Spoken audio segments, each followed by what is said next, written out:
जोरदार टाळ्या होत्या एकदा। आणि यानंतर सुंदर असं गीत माझ्या बायकोनं उपवास धरला। खरं तर यात्रेचा कार्यक्रम असल्यामुळं सुंदर असं उपवास असला पाहिजे। भैरवनाथाची यात्रा आहे यामुळं मंदिरावर एक मिनिट मंदिराची पोरायचं काढून करायला पोलीस आलेले जर शिडी काढून घेतली ना उड्या मारायला लागेल उड्या वरतून खाली वा काही मंदिराच्या खाली वा। आणि सुंदर असं गीत माझ्या बायकोनं उपवास धरला कार्यक्रमाची नृत्यकला डिंपल पुणेकर सादर करत आहे सुंदर असं गीत माझ्या बायकोनं उपवास धरला। म्युझिक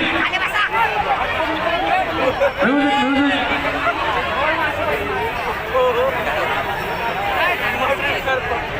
हॅलो हा बोल उतरवले का गाडी मंदिरावर सगळे गाडी उतरले